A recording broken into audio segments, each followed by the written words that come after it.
Hey guys, back again with another impressions video on this game, Yakuza 4, and yeah, this game is fucking awesome. Now, the Yakuza series, it's a series where I've actually played all the games, at least all the games that have been released in North America. Played 1, 2, and 3, loved them all, and it's one of those series where each game gets better. Um, and Yakuza 3 was my favorite until I played this, and now this is my favorite in the series. And I decided to play this because, of course, Yakuza 5 is actually getting a localization, which really surprised me. I was not expecting that. So, localization for 2015. So I thought, well, I better start playing this. Um, the Yakuza series.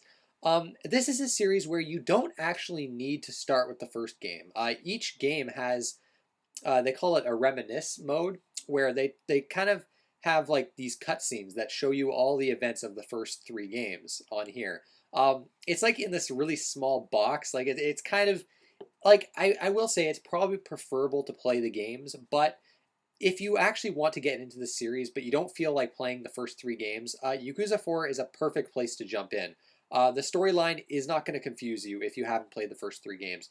I think you'll get the most out of it if you have, especially if you've played the third game. I would recommend, if you can, try to play Yakuza 3 first, because that way you kind of get to know one of the characters in this game. He's the main character of the first three games. You'll get to know him better as a character. Because Yakuza 4, storyline wise, you play as four different characters, and this was one of those things where I had heard about this, but I wasn't too sure I would like it before playing the game. I was really used to having just a singular character in the first three games, but they really pull it off. I love how this game does the four characters, where each of their storylines kind of intertwine with each other, and the storyline as a whole is really epic. It can be confusing at times. It starts off slowly. I don't want to say too much, for spoilers, but all four of the characters I think are fantastic in this game, and the storyline itself is batshit insane. There are so many crazy twists in this game that there are times where I was playing this game where I was just like, what the fuck? Like, the story, I'll admit, it's real dumb. It can be really dumb, especially towards the end, but it's one of those things where I'm not really insulting the game when I say that. It's dumb in the best way possible. So yeah, that's all I really want to say because again, I don't really want to spoil too much. That said, if you want to try to get into the series, this is a good place to start. However, if you do want to play the third game, go with the third game first, I'd say. But there is the reminisce mode in here, so you can watch all the events of the first three games and jump into this one. So yeah, the story, probably the highlight of the game for me overall. Just really strong characters. There's a lot of heart to this game as well. A lot of surprisingly emotional scenes. But at the same time, it's also hilarious, over the top, insane, so many twists. And it takes itself seriously at times as well. It's a wild ride. The story in this game, it's fantastic. I know I probably should talk about the story a bit more, but again, it's one of those things I would not want to spoil for people. Um, but I will talk about the gameplay a bit more. But first, visuals. This uses the same engine as Yakuza 3, and you know what? Um, Visually, it's maybe a bit of a mixed bag. Like the character models have like this very plastic look to them. At least the clothes, like the faces, are really good. They look like real people. The characters in Yakuza 3 and 4. Um, Now there is a bit of laziness, I think, with the visuals. I think Yakuza 5 has like a new engine, but this game pretty much looks identical to the third one. Like the city itself, like you're in a like kind of like what do they call it? I forget the name of the district already. It's kind of like a red light district, but it's like a fictional one in Tokyo. And like at nighttime when you got like the rain coming down, it really looks nice. Like the attention to detail is excellent. So it's kind of weird. Like some of the character models look kind of ugly, but overall, I think it is actually probably a good looking game. I said mixed bag, but I think it's a pretty good looking game. But I'm curious to see what Yakuza 5 is going to look like with this new engine because I mean, again, like the animations I think are kind of stiff and a bit weird sometimes. You can tell like the budget was well, yeah. I mean, you can tell like this game was made in a year, which it was, I'm pretty sure.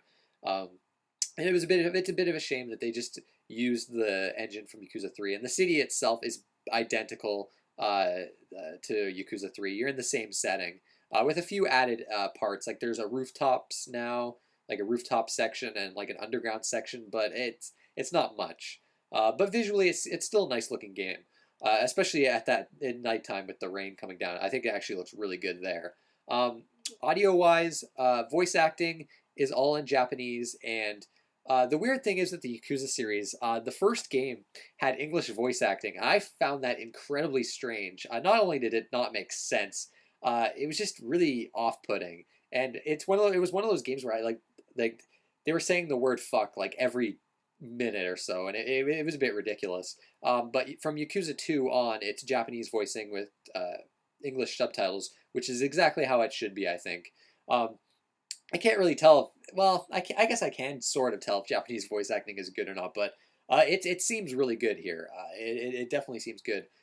Music, I didn't pay attention to the music. There was like a couple tracks in here that reminded me of like Deadly Premonition music, and those caught me off guard. But other than that, I don't know. The music wasn't too noticeable to me. I don't know. But yeah, audio wise, like the sound effects are nice.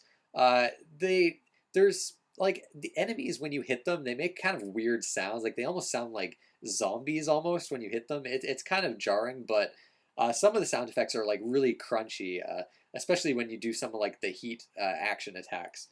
But audio wise, the game's definitely good.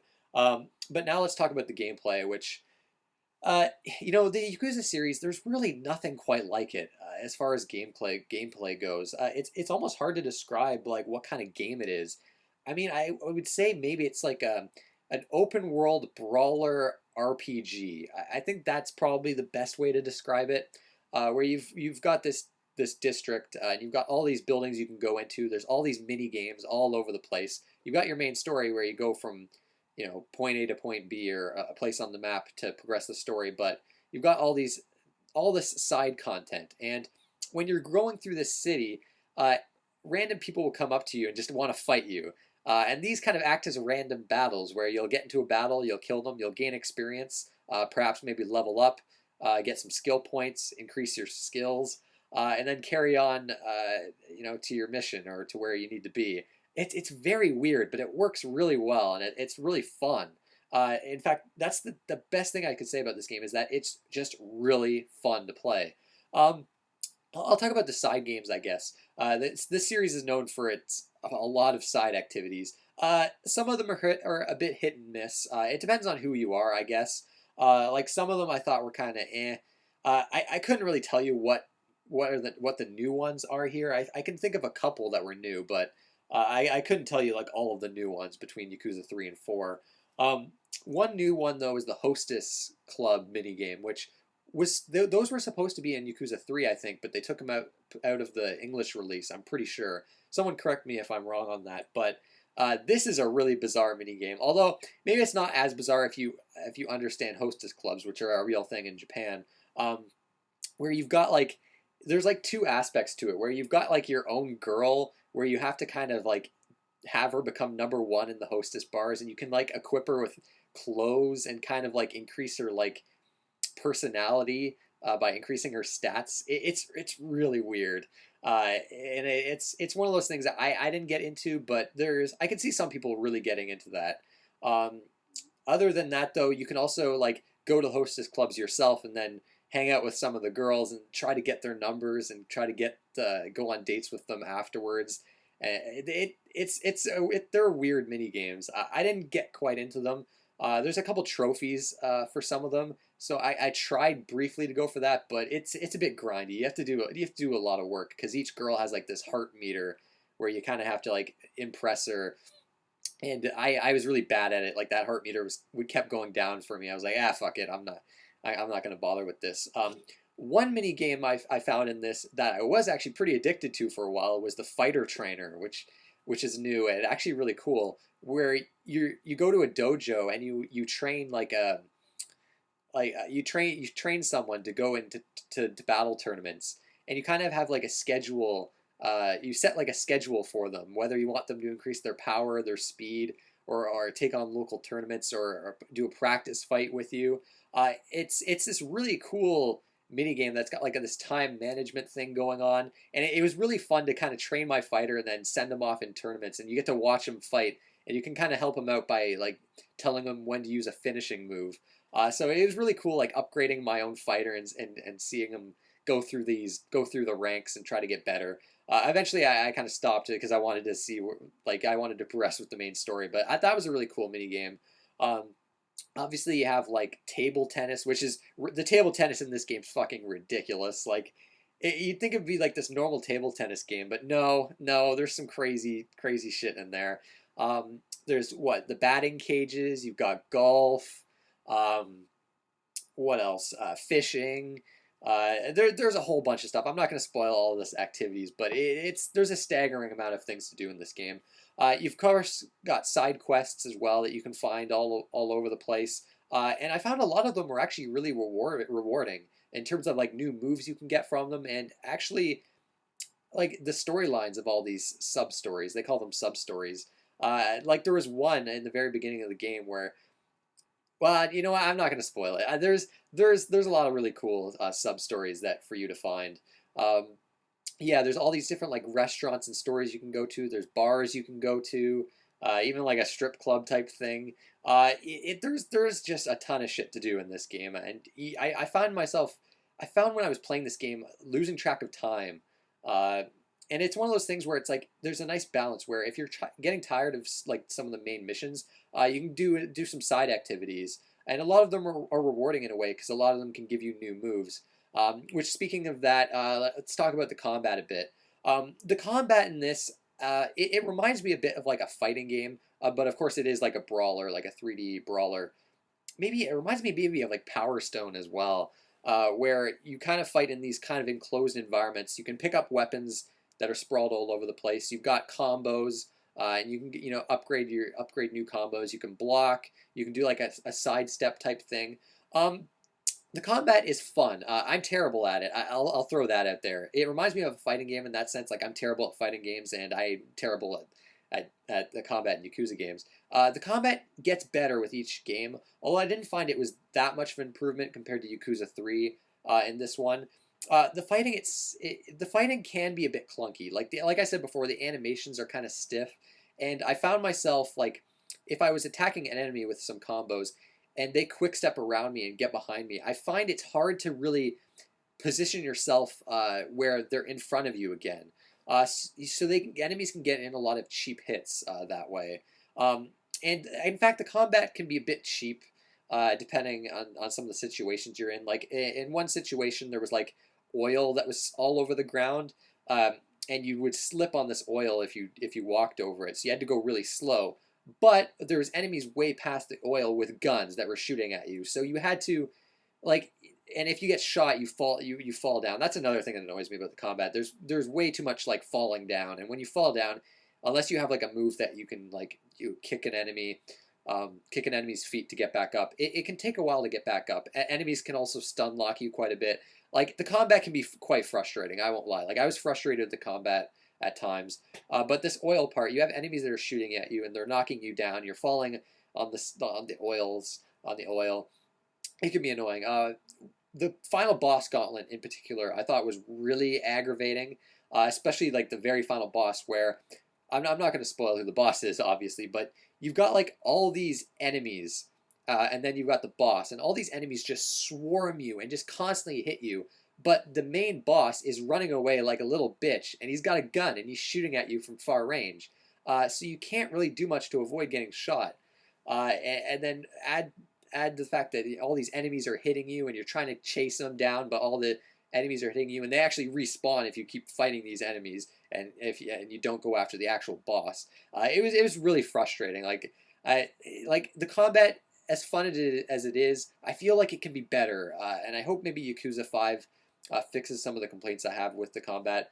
But it's really satisfying because you have these heat attacks where you charge up your heat meter, and if you knock down an enemy and press the triangle button, you'll do like a crazy finishing move.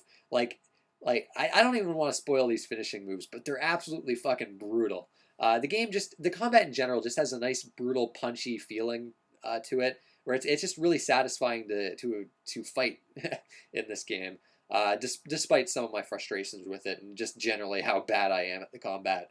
Um, but yeah, weapons too. You can pick up guns as well. If you kill an enemy that has a gun, you can pick up their gun and just press triangle and shoot. Like the gun stuff's not crazy. There's no aiming or anything like that. It's just like an auto aim type thing. But it's cool that it's there. There's a decent amount of variety in fighting. And the cool thing is each character you have, like I mentioned, there's 4 characters. Each character has their own fighting style. So one of them might be based on like parrying, while another is a bit of a slower character with charge attacks. It's that's another aspect of the character switching that I liked. And of course, at the end of the game, you can switch between any of the 4 characters. Um, of course, yeah, you're gathering money to buy food and stuff.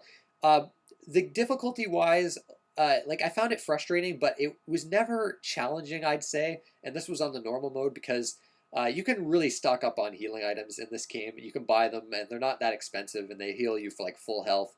You can heal your heat meter, and because of that, I never found the game too hard. It was more frustrating than difficult, I'd say. Although I'm sure it's quite difficult on the higher difficulty settings. So I guess there's not really a problem there. What else in terms of gameplay? I mean, um, that I guess that's kind of it. Uh, Again, there's a lot of shit I don't really want to spoil with this game, uh, but I guess that is it. It's just a very unique game. There's nothing quite like it.